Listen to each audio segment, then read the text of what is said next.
All right. Consistent self-improvement, everybody. You are now listening to American gypC podcast. I am Classic Carpenter, and I am here with my co-host, gypC. And we also have Mercedes. And we have a special guest with us today. Go ahead and introduce yourself. Brain Asingia. I'm author, advisor, and investor. And a little bit of background, originally from Uganda. I've been in the US since I was 18 and used to work at the New York Stock Exchange for about 2.5 years right out of college. Currently, mostly focused on entrepreneurship, business development with a focus on Africa or emerging markets, as well as really starting to invest in cryptocurrency and other emerging technologies. So, yeah, looking forward to having a wonderful conversation with all of you. It's a pleasure having you with us today. Welcome. Great having you. Thank you. So tell us a little bit about your book. I know it's called Cashless Society. And before we get started, what does that mean exactly, cashless? Sure. So Cashless Society for me has two meanings, and I did kind of test it out with different people. For me, it's the idea, which everybody, at least it's been around since the 60s, of having a society that now prioritizes electronic transactions or digital transactions.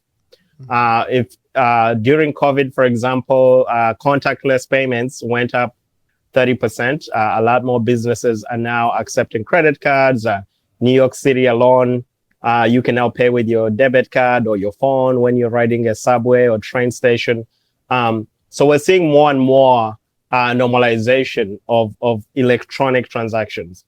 And this extends beyond money. I think sometimes the title is limited to just money, or people still say, well, I still like cash in my pocket. But it also refers to electronic medical records. It refers to when you're hailing your Uber for transportation via an app, or you're ordering your groceries, or you're doing maybe self-check-in for an airline, maybe using your sort of digital identity, which a lot of states are beginning to sort of enable some of that, right? Electronic signatures. So electronic transactions being the priority as opposed to like a cash-based, paper-based alternative is really what the cashless society refers to.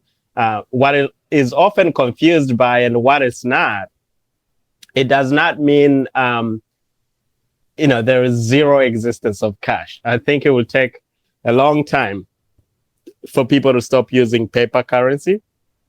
It just, from my perspective or from the book's perspective, it just means a preference, a prioritization of electronic transactions first, even though cash and other paper-based transactions are still in circulation. So where that becomes the preferred mode or the frequently used mode of transacting, then that would be a cashless society. So I would argue that the US right now and most of Europe and even most of Africa with the M-Pesa and all this mobile money being passed around has some version of the cashless society.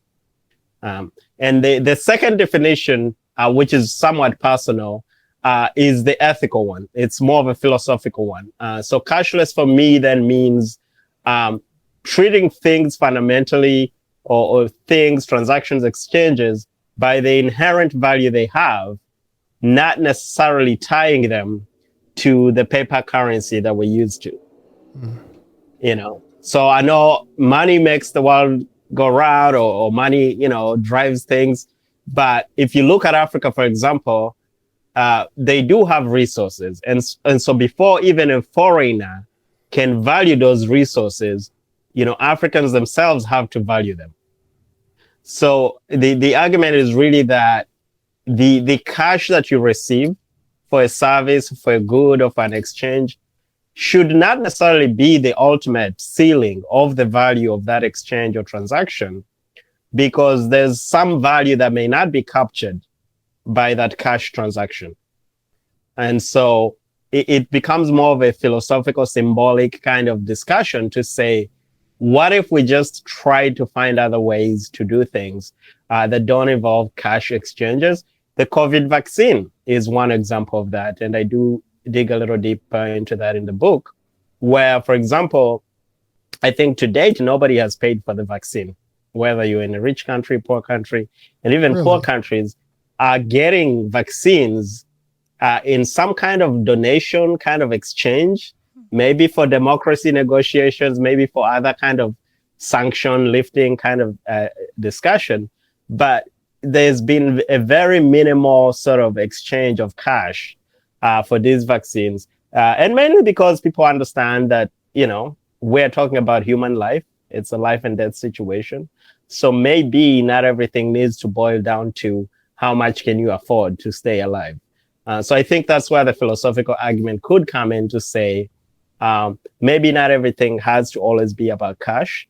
Like maybe there's other ways to negotiate, to have mediations, to still have a society interacting and exchanging ideas and services, but without solely relying on cash.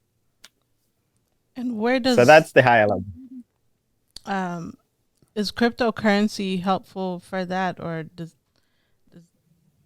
Absolutely, I think cryptocurrency in particular meets the two use cases of both as a method of exchange, right? If you think, I think the stable coins and other sort of, I would say more the Ethereum, less Bitcoin, emerging cryptocurrencies that are really trying to make it easier to facilitate transactions, faster transactions, easily proven. So we can say more, even though it's trustless in that you may not necessarily know the counterparty, but you can trust that your transaction will go through.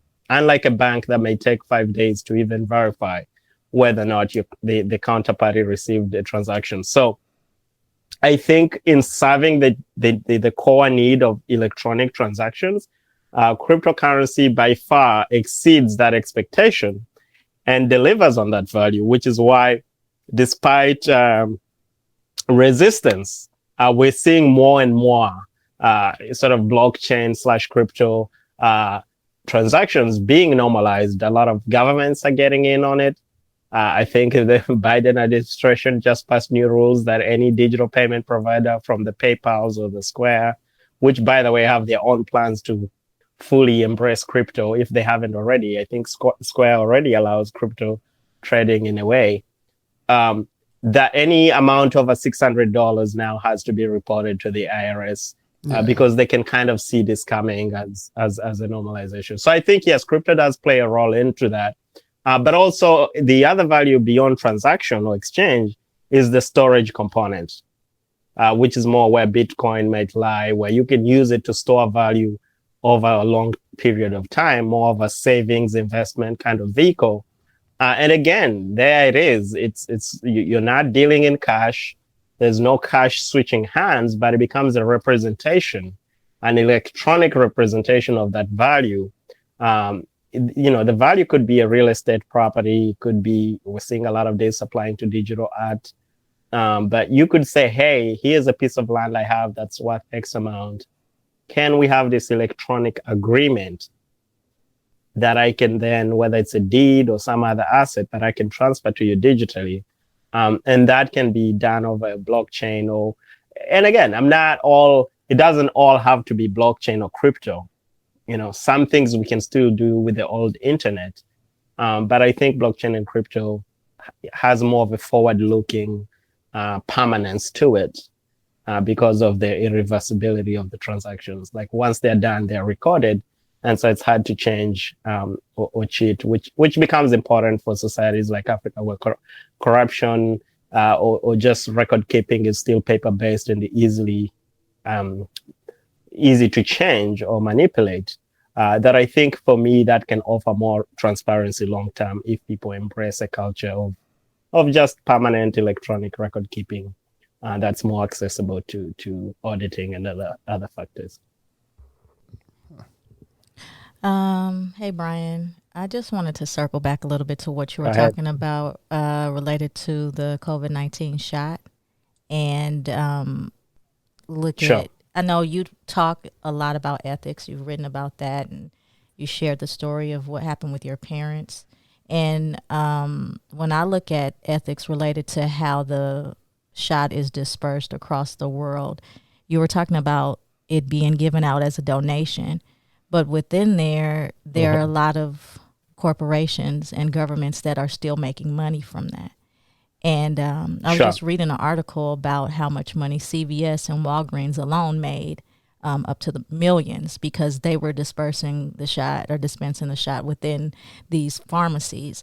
And so I wonder what you think about the overlap between corporate, let's just say greed, and quote unquote healthcare, and what that looks like here in the US. Yeah, I think in the US, I've always been very critical of the US. It does not mean I don't like it, right? But one can criticize and still enjoy the privileges of an environment. I think there are certain areas like healthcare, or one could argue agriculture, education, maybe even democracy or civic engagement, as we've seen in 2020, that should really be maybe a balance, like should be more open and transparent and not purely capitalist. So I think the US has a great tradition of licensing even services that would fundamentally or ideally be provided by a government. They would then subcontract to a private institution. A case in point is the prison system that has gotten out of hand. One could argue agriculture as well. They will subsidize and say, I'm not saying the government should be in the farming business, but certainly a reliable source of food is critical to a society.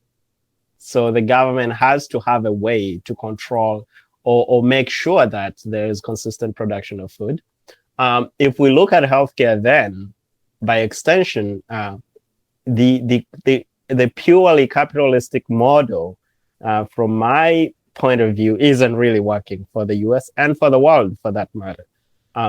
Let's look at the US, for example, and then I'll extend why it doesn't even work for the world. Because what fails in the US actually has even broader negative implications for the world. It doesn't work in the US because of a lack of access or inclusion, whatever we might call it. Equal distribution, you talked about it.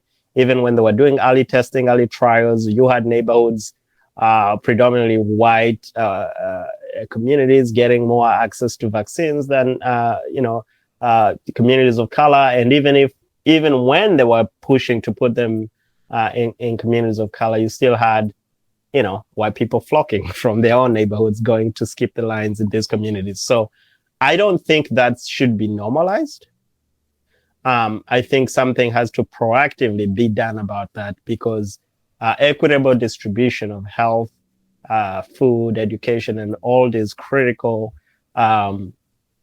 services should not be about the ability to pay, because it actually weakens the underlying structure of an economy. So if we look at, let's use more of an international example like Japan, that has, I would say, had done a good job in the 60s, 70s, 80s of really embracing capitalism in a way, in some shape or form. But I think they've reached the peak where they're now kind of struggling a lot because they have social issues, mainly because they have a large aging population. The younger population isn't reproducing fast enough to maintain the population dynamics they need to keep the economy productive. So to me, that's a cautionary tale of what happens if you just prioritize sort of this economic profit over the other socioeconomic factors that are still relevant to a functioning society, that are still relevant to a democracy, but maybe don't have to be calculated in a profit and loss kind of way. So I think the broader implications for other emerging markets, including Africa, are that, as we saw with the AIDS pandemic in maybe the early 90s, the US will US/Europe alliance, or you could call it a mafia because that's what it is, are fundamentally acquiring intellectual property, patents, trademarks related to these vaccines, and then punishing other economies.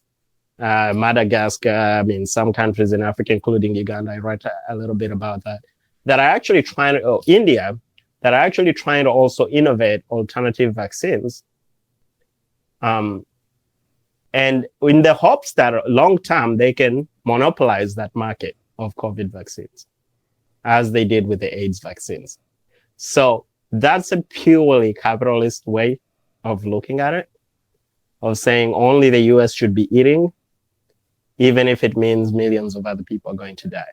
And I don't think that's ethical or moral at all in a time where there's moral leadership needed in the world. So I think the US has failed tremendously in that, in that endeavor. They perhaps should have learned from the AIDS mistake and tried to deal with this crisis differently.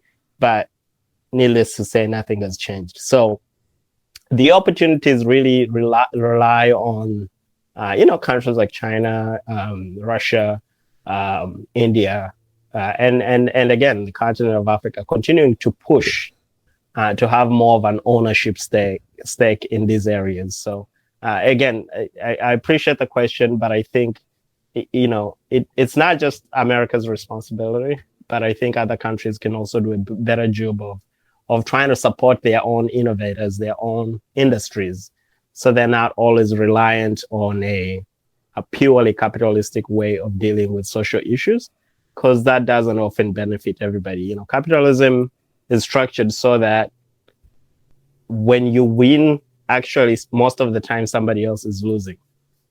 Yeah. Mm-hmm. Somebody has to lose. Somebody, the stock market is like a casino. Somebody wins, you buy. If you're buying low and you're selling high, you're kind of giving somebody a bad deal, a bad bargain somewhere. And so I don't think that mindset can extend to a broader social need like healthcare or education, that really not everybody can bid on and auction and sort of access at a very high price. So let's say in a cashless society, how would you, who would be the person to set what your value is or what it is you're trading with no cash, or how would you set the standard of, a value of something, and how do you avoid that type of situation from somebody taking advantage of you needing something and they're telling you what you have is not cash, but it's not worth much to them. It's worth more to you. So it makes the trade uneven. How do you avoid that? There's four main themes that I push, or ideas that I push in the book, and I'll quickly summarize them and then answer your question. One of them was identity, which is this idea that fundamentally cultural relevance or culture or local, local context will increasingly be more important in all these exchanges and transactions. So what works in the US won't necessarily work in India, or won't work in Africa, and vice versa, right? So if you ignore that, that will continue to cause friction. The second idea is ownership, and we kind of just looked at that around who owns the rights to a vaccine, who owns the right to a pipeline or research, you can call it, who owns the definition of democracy, right? China claims it has its version of democracy. America claims it's the only one that knows how to do democracy well, right? So ownership of an idea or even a concept or a value becomes increasingly important. And I would argue that by default, everybody has a sense of ownership of something. You own your ideas by default. You don't have to wait. We live in LA. We see a lot of people that don't own anything. So even to visualize them in a cashless society.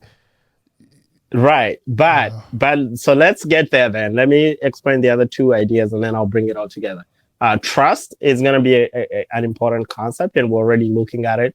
I think that was really the source of the question. How do I trust that the other person is valuing my asset, my idea, my service the right way or the way that I see it?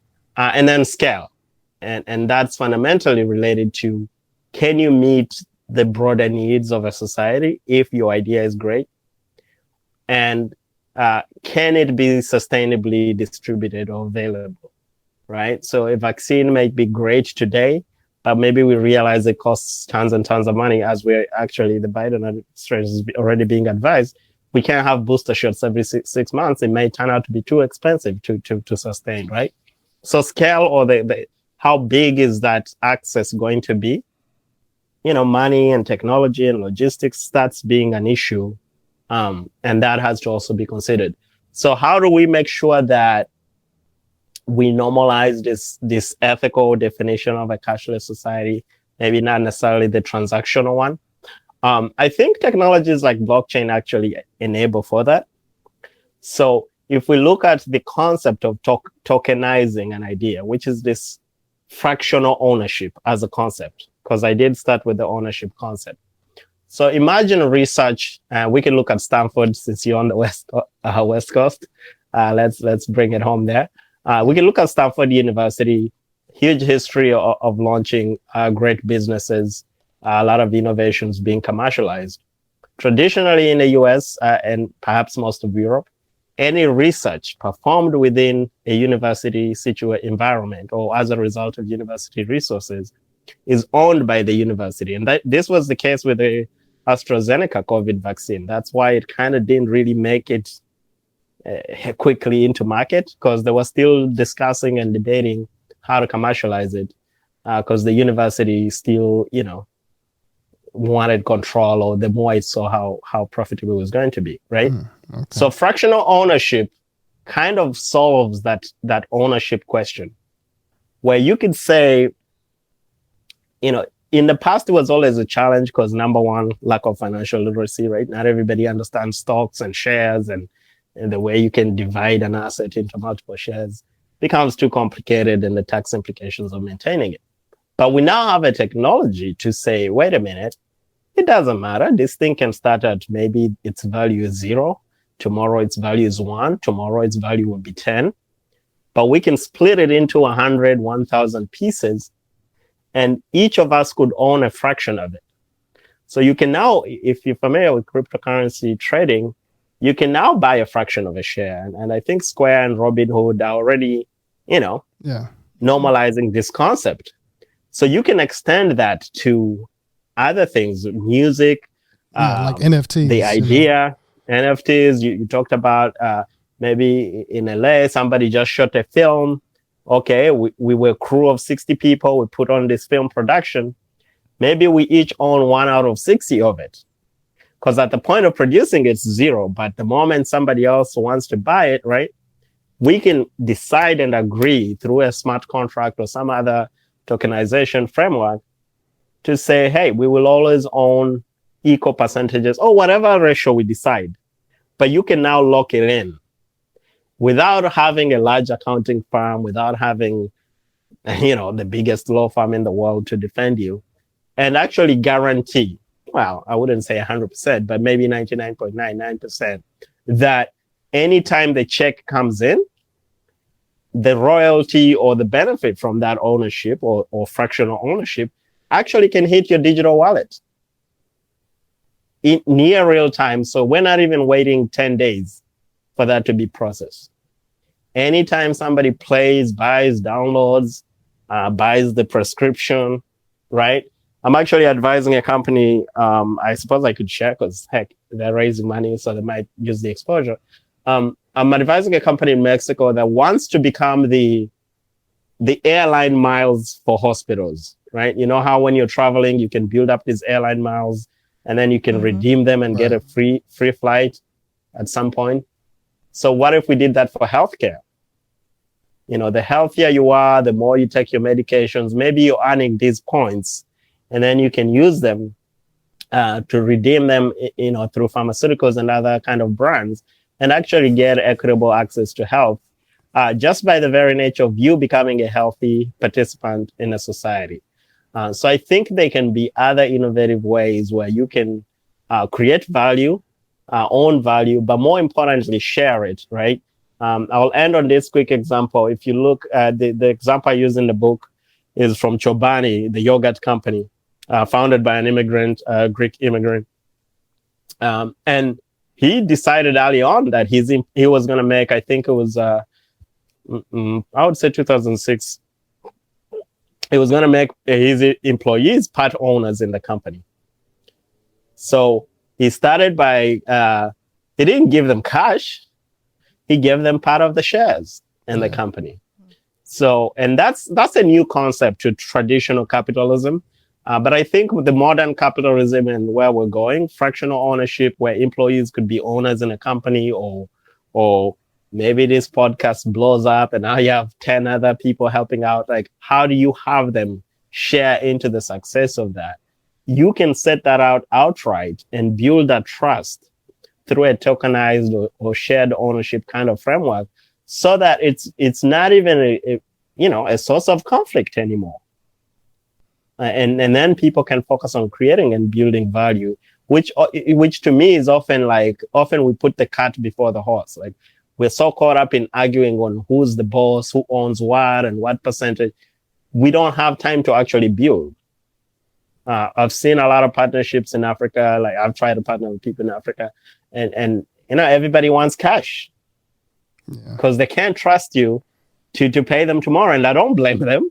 I don't even trust my own bank in Africa. You can't trust them to come back after you pay cash. Yeah, you have to pay cash now. But if you're always dealing in cash, the problem with cash is, cash is actually worthless in the future. That's why, like, they always adjust all these inflation rates. All the federal government exists to make sure cash is still relevant in the future, right? Because if you just leave cash, the value of $1 today doesn't necessarily have to be the same 10 years from now, unless the federal government keeps doing its thing and makes sure that people can still trust in that paper currency. So cash itself is useless. It's the trust you place in it that gives it value, which really means you can also trust crypto. You can also trust fractional ownership. And with that trust that you place in it, all you need is like a technology system that helps you then maintain or enforce that trust system you've created. And so I think that extending that to areas of business, extending that to education, maybe through these digital certificates and all these things, that you can start to see a little bit more access actually beyond the opaque. Often, sometimes we can't even see what's happening behind the closed doors or behind the office when everything is cash, when everything is paper-based, right? A university will charge you $100 to get a copy of your transcript when you already graduated. Yeah. What if you could just digitize it and then it's just a digital copy? Actually, accessing a digital copy, the cost is near $0. I mean, maybe 1 cent per access because you're still sending some files. But digitizing often cuts the cost by 80%. So the argument for digitization or fractional ownership and all these things isn't necessarily to say we do away with cash. It's to say when things are big, when things are costly, it's easier to do when we digitize or we implement some of these technologies. Hence, I think that's the business case for electronic transactions. How do you increase trust? Because right now, even when you're saying right now, not too many people trust the blockchain and because they don't know who created a certain token or currency. And in this way, like, how do you increase trust in that? Like, would there have to be a regulatory system of some sort for that? Yeah, I did actually address that in a question. I think when one of my editors, when I was writing, asked, do you envision like is government relevant in a cashless society? Mm-hmm. Well, I think if you're a Christian or you believe more in the Bible, Jesus answered that already. Give unto Caesar's what is Caesar's. So I don't think I want to advocate for people not paying taxes or trying to do some. I think there will always be regulation.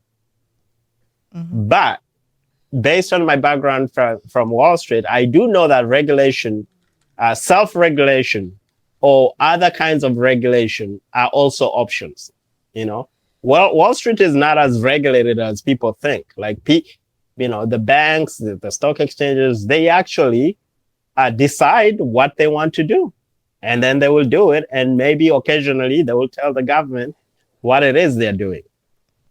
It's not like the government knows every little thing they do. Well, sometimes they do because they can request access. But my point is that trust, cannot be generalized. Trust is often between two parties, two or more parties. So we have to also redefine trust. Trust in what context? Is it transactional trust? I think that is being fixed or resolved by blockchain very easily. But you did mention that people do not trust blockchain. Well, I think that it will eventually fade away. I'm an early adopter. Like, I missed the 2013 thing. I don't want to be left behind anymore. So I'm riding the momentum this time. But I think as human beings, fear is normal.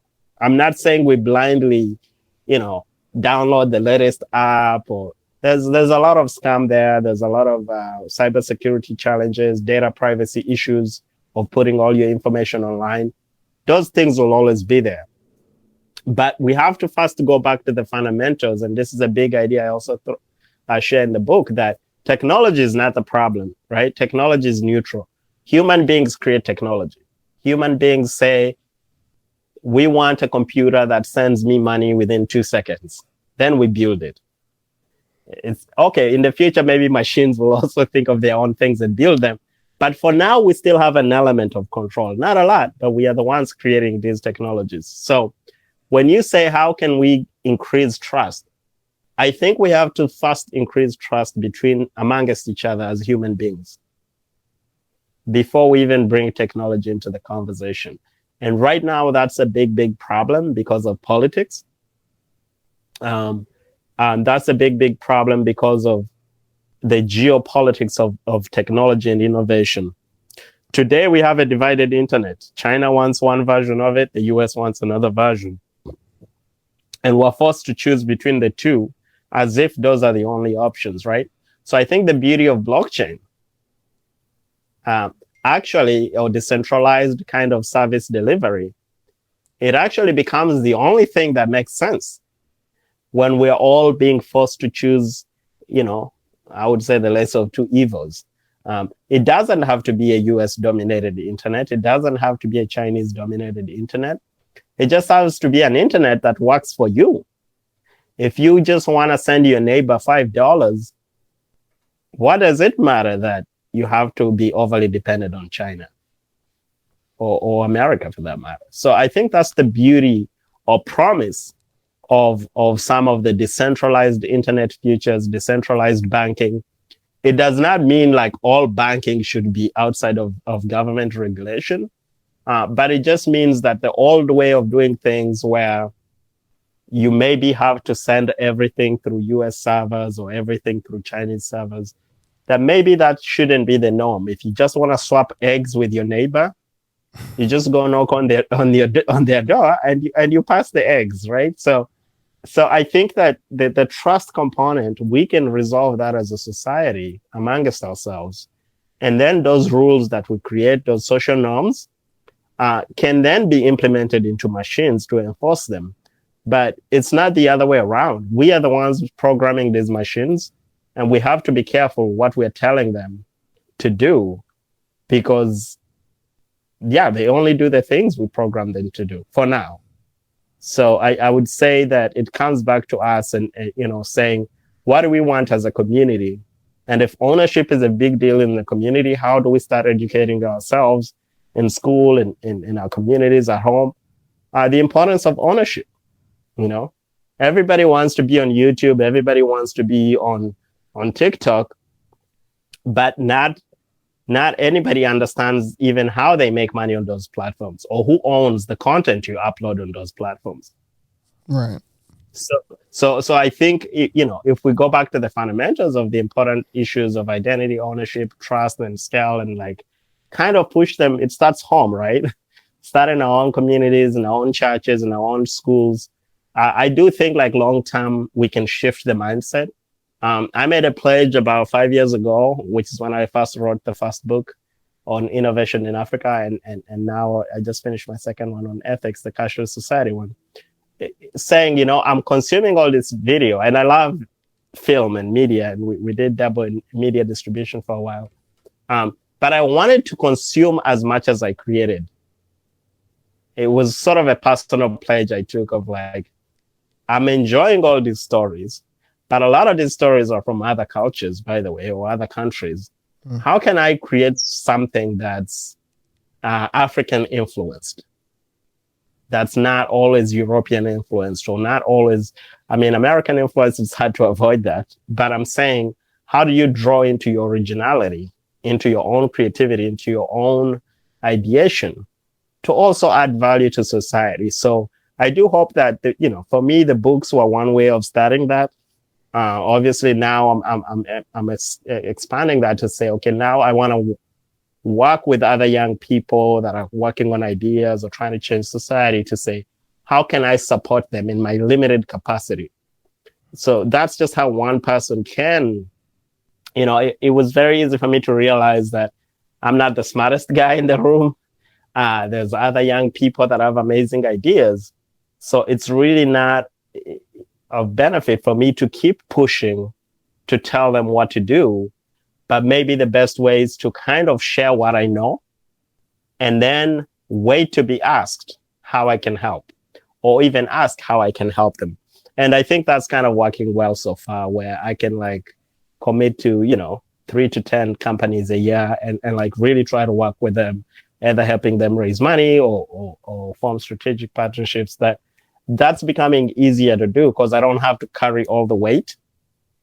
But there's still an upside. Like maybe I'll get some equity in the company. Maybe, when they raise money, they can pay me. Maybe, but it doesn't start with a cash kind of transaction initially of like, hey, pay me this much money for me to help, right?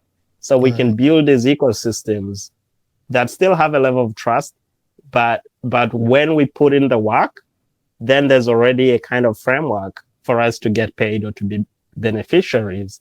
And I think that's the easier model to do for the future, because I feel like we have a lot of time on our hands.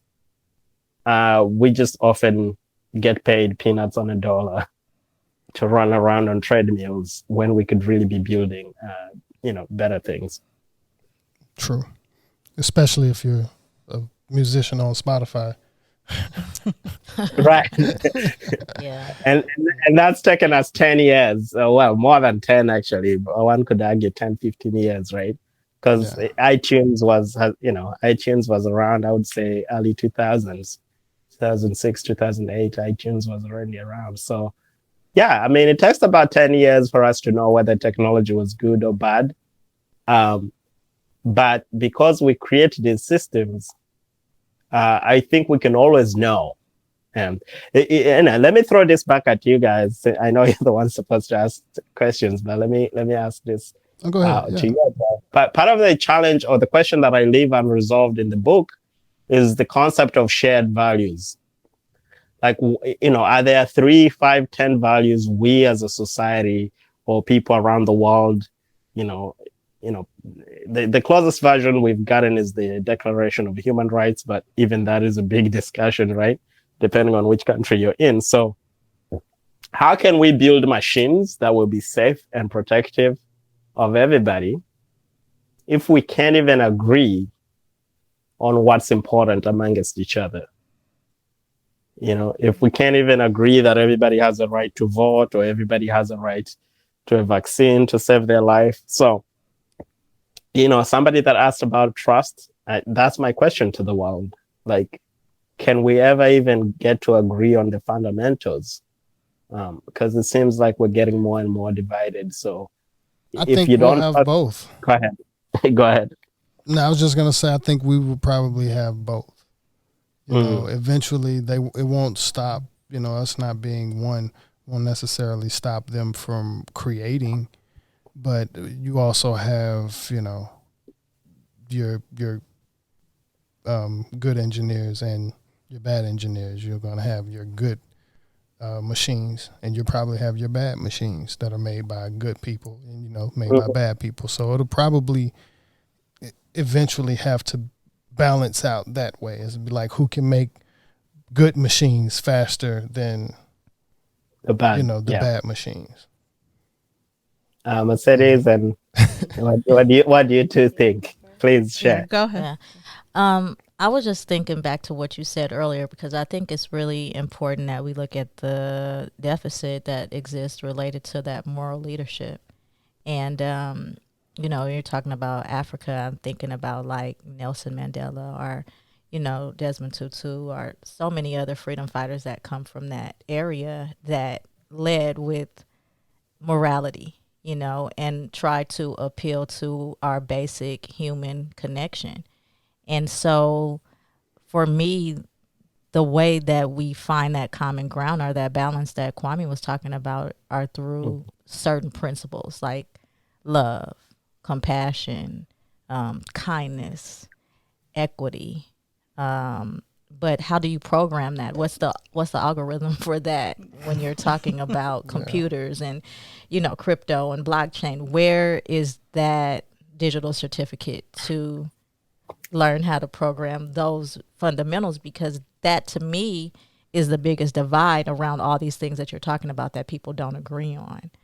And what is our way forward? Because I don't see the investment in cultivating moral leadership.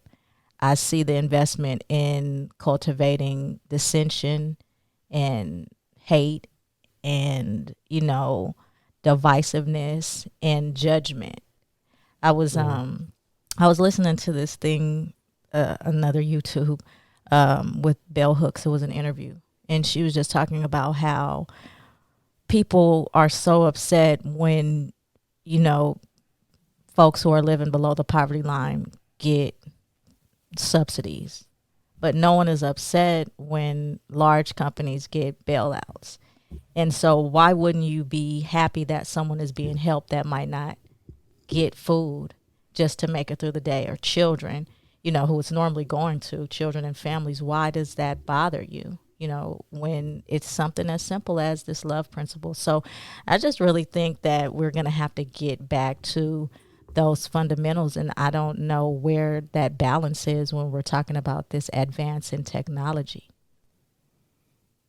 Yeah, Amen. it's tricky because AI is getting a lot bigger, and even the technology so far is shown to be a little, I guess, off. I don't know if I can call it racist, but we're hearing about, You can social call it media that. It being is. racist or face recognition, not recognizing certain things. And so when we're talking about that with the technologies we have now, as we start to build AI, it's just like, how can we trust that, like you said, we can't program love and certain things that is built into us into these technologies. So how do we, I think it has to be a collective effort.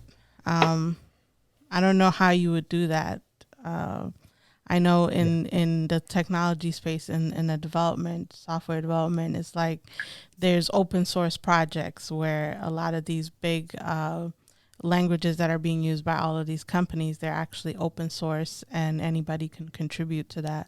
So maybe something to where, I don't know, it's so hard to figure out the solution for it. I just know it's something we do have to deal with before we start advancing some of these AIs into a regular part of life, because I mean that's what we're moving towards, is a lot of these machines are taking over the warehouses and a lot of these places. So I don't know. Yeah.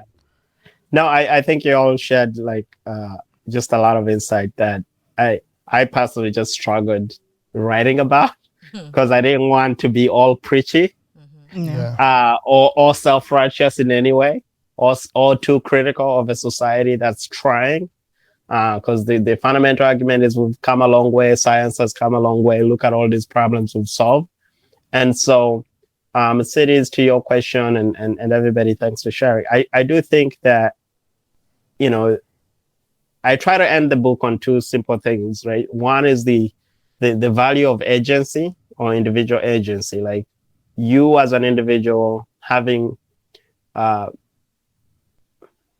impact. You matter, your ideas even though you're alone and you're an individual, even if you're, because for me, I set out writing this book to answer a question I've struggled with all my life. Like, is it worth doing the right thing in a society that, like, as you mentioned, incentivizes doing the wrong thing?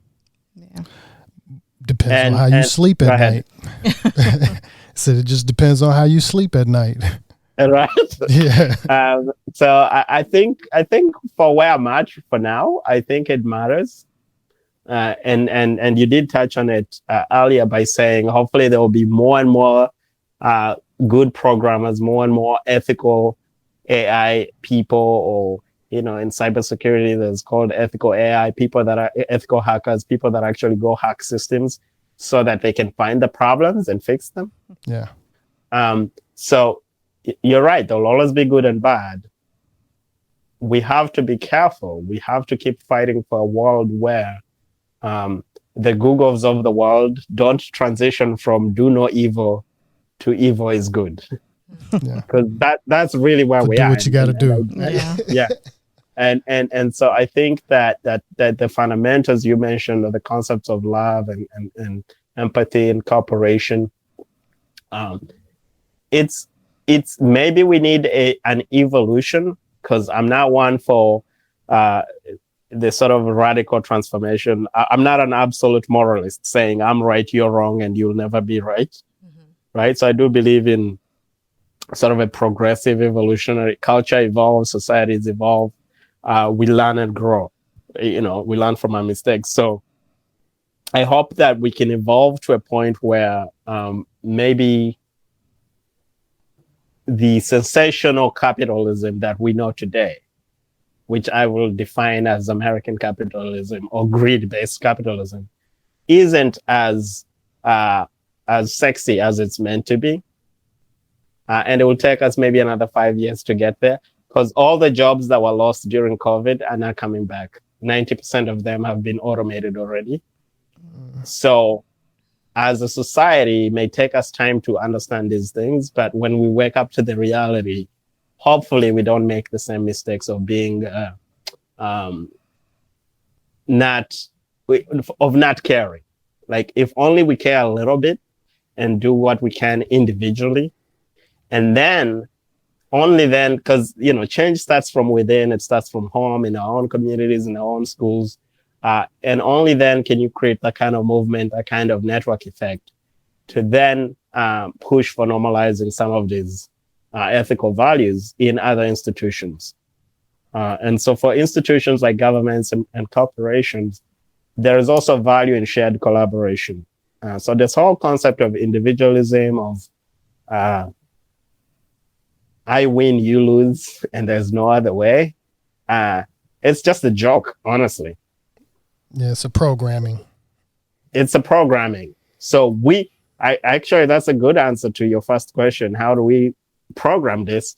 Well, you have to program it, either through social engineering, education, and leading by example, which is really, if you know how, I just got married, but I'm excited to maybe down the road get into this fatherhood thing.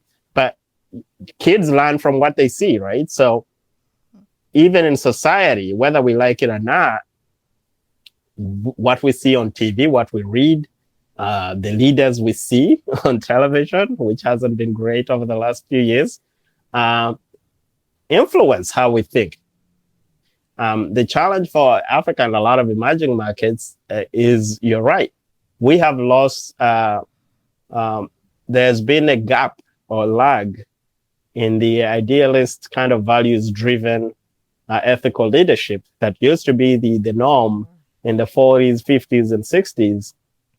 But they've been all assassinated. Right. There have been coups sponsored. So we can't say it's not for lack of trying. It's like the world actually prefers maybe suffering, or prefers a one person winning and everybody starving kind of reality. But it doesn't have to always be that way. And so the struggle continues, and we can all have a little impact in church, in school, in whatever vocation we choose. Artists by far, have, the biggest job because they do influence the way we think and question, institutions and reality. So I do think that everybody can play their part, but it doesn't have to be, so bad to a point where you feel like, oh my God, it's so much work, because it is exhausting. Yeah. Trying to improve a community or trying to change even one little thing in your school. So if you believe in that individual agency, that you as an individual can do something, maybe you're an executive, or you're a lawyer, or you're a politician, and you have one chance to pass a law that could benefit more people, do it. Right? Like, we always have those opportunities here and there where you could have done the right thing, but you didn't. So individually, when you start to do more and more things because you're making decisions based on these values, that has a big impact. And then for institutions, I think US based or otherwise, they just have to embrace the benefits of collaboration. Some of those benefits go back to security and trust.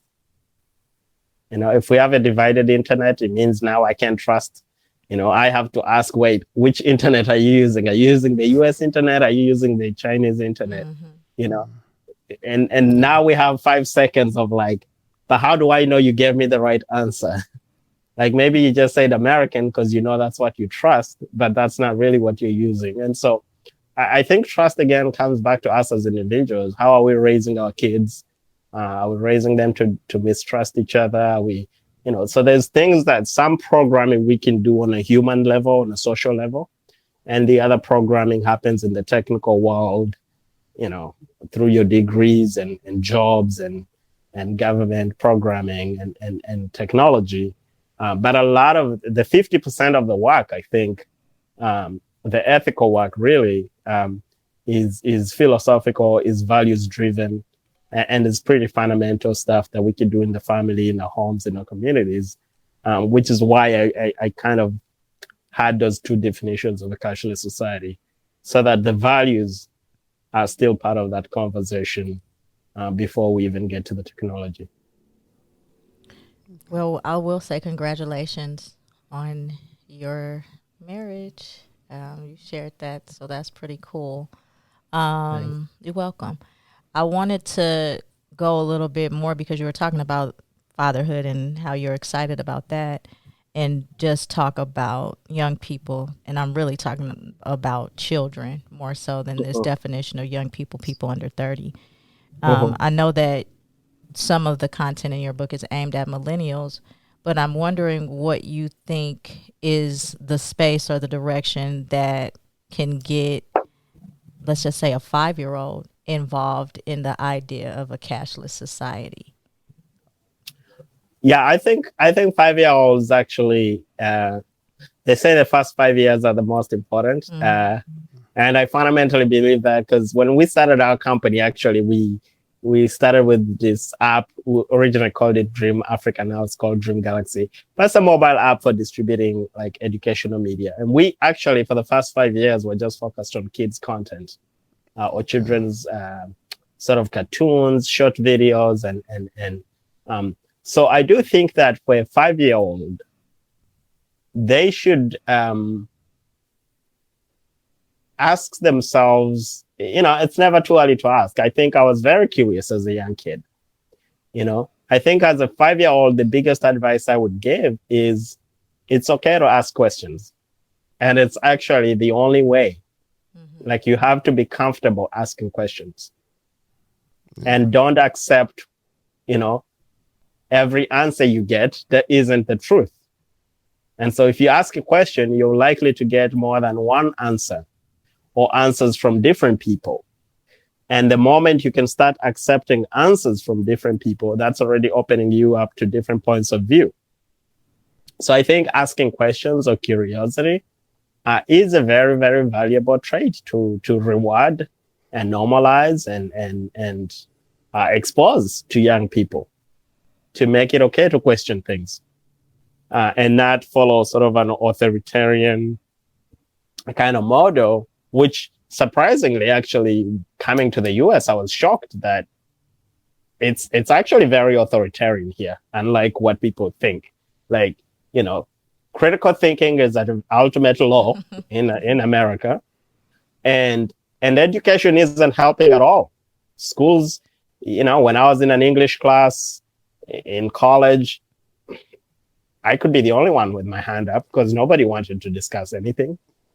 And it's funny that go ahead. it is, that is with you saying that America, when it comes to that, and in other countries, free thinking, when you're saying when it comes like to that, you basically can get assassinated if you talk, with certain things. But people, you say they don't do it here as much as other people do it in other countries. Right. And you don't even really get quite penalized for it as bad. Well, you can get assassinated here too, though. Well, yeah, true, but not quite as quick. You can say a little bit more about the presidents here publicly than you can a lot of other places. Except when they assassinate the president, because they did do that, and his brother. Yeah. Yeah. Right. Yeah, but that too. For a good measure, and his grandson. But that's a whole nother conversation. Yeah. Right. Yeah. So I do think that, back to the 5-year-old, that maybe will be old enough to understand these other deeper issues we just got into in a few seconds. That asking questions about these difficult conversations you just had about might be a good start, and we ought to normalize that. The second thing would be, I like to think in threes, like, asking questions, agency. Again, they can also make it the right decision. They have to be taught and supported in knowing that they too can impact change. They too can make a choice or a decision that's good for them, that's also good for a neighbor, that's good for a friend. Because I think when we give away that agency, and especially when it comes to Africa and other emerging markets, and you look at this Western innovation or Western democracy kind of, I call it propaganda because that's all it is. It's pure nonsense. It just has no relevance culturally, historical to any urgent needs or practical needs on the continent. So just because you take a smartphone, I see a lot of Africans carrying around Apple computers going to Africa, and I just wonder, like, why? Mm-hmm. Where are you going to use that device? Chances are maybe it will get stolen in a few weeks. But it's not practical. Like, when did technology evolve from being functional and helping us do social needs well to being this elitist kind of exclusionary thing that, I only have it to show that I'm rich and I've made it. Mm-hmm. Yeah. As opposed to I have a car so I can get to work. As opposed to I have a tractor so I can plow my land. So if we can get back to the fundamentals of technology is here to help us do the things we do, then we can back up and ask ourselves what it is that we want to do. So what does the 5-year-old want to achieve? What kind of world does the 5-year-old want to see? I wanted to ask about, because you're talking about self-determination, with this agency piece, and thinking about like Acorn and Acoin. And I wondered if you would be willing to talk a little bit about that, your thoughts, and then also any other people that you think on the continent that are doing something that is allowing those young people to see that there are other options outside of what the U.S. is giving them, or even Europe, because I know there's a strong connection with Europe and Africa as well. Yeah. So what are your thoughts on that? Yeah, well, I have the good thoughts and the bad thoughts, as is with anything. I always try to give people the balanced view. I love Akon's music. Good friend of mine in college was from Senegal, got really to know more about Dakar and Senegal and the whole of the West African region. I think Akon has done an amazing job bringing energy, which is one of the important needs of the continent, bringing solar power to communities. It's hard to innovate without power. Yeah. A lot of politicians are missing that left and right. Power, internet, water, healthcare. Come on, we'll be good. Most Give me important those. for the future. Yeah, give me those 3-4 things. We can start building scooters and get around and visit each other. Everything moves from that. Yeah. So amazing job on the solar. When it comes to the crypto, I was actually an evangelist for Aircoin. So I don't think I'm gonna be trash talking it, but I'm just speaking in relation to the concepts within my book. I think as an innovation, it's a great concept. My only limitation from it is primarily, to be blunt, white-owned, American-owned. So had it been like an Umupesa kind of pure African kind of idea and concept, 100% I would be for it. Had it been an innovation that maybe the African Union was behind and is trying to push this Pan-Africa digital payments, great. And we might still see something like that soon. But for now and for Aircoin, and I think it's still very elitist. It's still very exclusionary. Aircoin City, let's be honest, how many people are going to benefit from the Aircoin City? So there's still fundamental problems, and they're doing a great job of maybe launching these wallets and applications to support entrepreneurs. I think there's great value in that. But if you go back to the fundamental question of identity and ownership, who really owns the ecosystem? Who's really pumping the money and the licensing behind the technology? I don't think it's the Africans. I think Aircoin is the face of it, and that's okay. It's better than some of us that are not doing anything. I have nothing against that.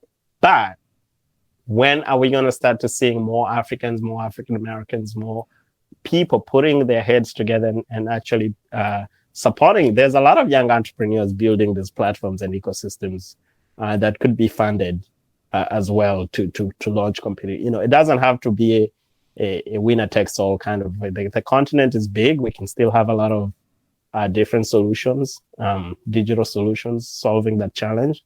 And I think financial transactions is a big problem and a big market that's still unsolved on the continent. So I commend him for the work, but I think hopefully over time they can bring in more African partners, at least make it a 50-50 or 60% ownership, really being more Africans. Then I can trust in it. You don't see a lot of these problems, by the way, in China. I mean, China has made it clear, and in India, those are the issues I also talk about in the book. India will issue a 2% tax on a foreign company. You cannot be a foreign company and fully own an Indian company. It doesn't work anymore. So Amazon has to pay Indian e-commerce stores to participate in India. Or Amazon has to pay Indian film producers to produce film in India because they can't just go in as a foreign conglomerate, as is the case for most Francophone or French companies just moving into West Africa and sort of becoming the default state monopoly. So there has to be, whenever you don't talk about ownership, some people will say, well, that's not important. It doesn't matter if it's white or if it's American. Well, for me, it is. Maybe not to you, but for me, it will always be important. I want to see who's on the board. I want to see how many shares people have. Let's have a little transparency. And Rwanda is kind of leading that transparency part. Kenya has started to institute a requirement of at least 2/3 or 60% local ownership, 40%. So we will get there. But I think the momentum is shifting. And so as long as we keep our eyes on these 4 areas of identity, which has to do with the representations and cultural context, both from a cultural point of view, but also language. Part of the argument I make in the book is I don't have to know English to benefit from a cashless society. I don't have to know French. In India, you don't, because now Google can translate everything in Hindi and you can use the technology. An 80, 60, 40-year-old woman that doesn't know English can perfectly benefit from contactless payment. They don't have to know English. And so the sometimes what I would call the American arrogance of just building things or European for that matter, building things that only work in English, that's a thing of the past. millions of users are coming online that maybe don't know English, but technology is going to speak to them in the language they understand. And that's a good thing.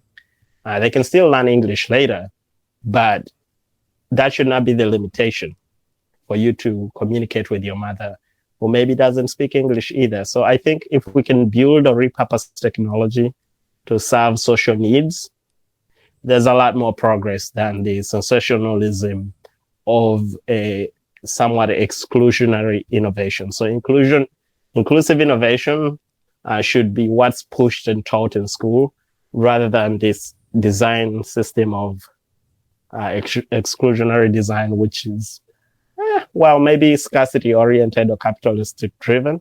But you can still make money, ask Google, from serving everybody. Google tries to just, care for as many people as it can, and it's doing a good job. And there's another version, which is the Apple version of we're just going to care for 4% of the world and charge them a lot of dollars. And I say, for people that have that money, good for you. You've achieved the status, but that's not why I'm on this planet. And I'm not really on the Apple. I think they make great devices, but I don't have the luxury of sort of being in the cult to support their mission. Yeah, understood. It's been a great conversation so far. I guess before we end it, tell us about Dream. I think you said Dream Galaxy. Dream Galaxy, yeah. So I would say Dream Galaxy, as I mentioned, has evolved from just being like a children's entertainment platform. Originally, we wanted to kind of be like a Disney for Africa, but it takes a lot of money to be in the media business. So we're kind of pivoted to be on the educational side of things, distributing educational media. So for now, we pitch Dream Galaxy as a platform for culturally relevant educational media. And the tagline is "See yourself in educational media." So we hope that over time, we can see creators of different languages and from all over the world submitting content. We currently work with the Association of African Universities. They're one of our content contributors. This is a network of over 500 higher learning institutions across Africa. And so we're collaborating with a lot of people, young people that see the need to not just consume content, that we can become co-participants or co-creators in our own education, in our own entertainment. We don't always have to sell the stories to other people that then benefit from them and sell them back to us. So I think we are still part of a young movement of people that are just trying to own distribution, own creation. And that's Dream Galaxy. And then obviously the brand, we're trying to expand it. We now say we train, advise, and support ethical leaders to launch inclusive innovation. So the training will happen on the platform through educational media. Of course, the advisory happens through consulting and advisory. And then the support, we're now beginning to bring in other companies, other brands that are doing things that or align with our mission and values. And we're launching an investment fund or vehicle alongside that to start helping young people with ideas get access to capital. So those are just the three main areas of training, advising, and maybe getting people access to funding opportunities. So that's Dream Galaxy in an ad box. Okay, cool. That's neat. Yeah, that's really neat. Thanks. So, any other questions for us? Now, I suppose I could just quickly share my social let them know where they can find. Yeah. So my personal site, which is really where you can start and will lead you to all kinds of places. We're probably going to redesign it soon anyway. It's Brain Asingia, BRANASINGIA.com, brainasingia.com. And the Instagram or social handle is @Brain Asingia, BRANASINGIA. And always love to have questions. I do a lot of workshops, conference speaking. You can find the books on the website.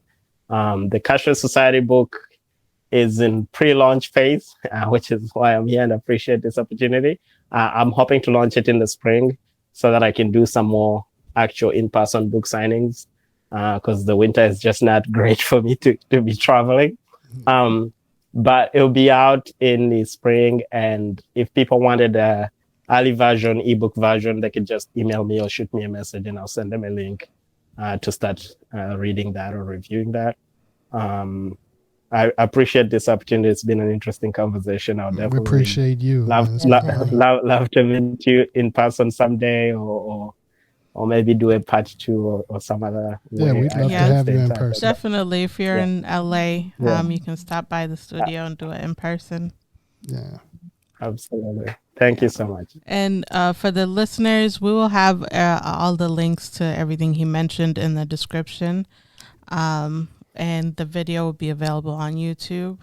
We thank you for listening. Brian, glad to have you here. Thank you for coming. Thank you. Thanks so much. Great to meet you. Thanks, everybody. Consistent self-improvement, everybody. Peace. And we, like I said, my little put out, not classic.com, AmericanGypsy.com, gypC for those that are listening, at American Gypsy Podcast on Instagram and also on Anchor. Yeah. And you can find information for consistent self-improvement clothing on AmericanGypsy.com. And luamli.com. Yeah, it's luamli.com. But you can find all of the information at AmericanGypsy.com. Yeah. All right, thank you for listening. Thanks, everyone. Y'all take care. Be safe. Have a good one. Peace. Peace. Sure. Peace. Bye.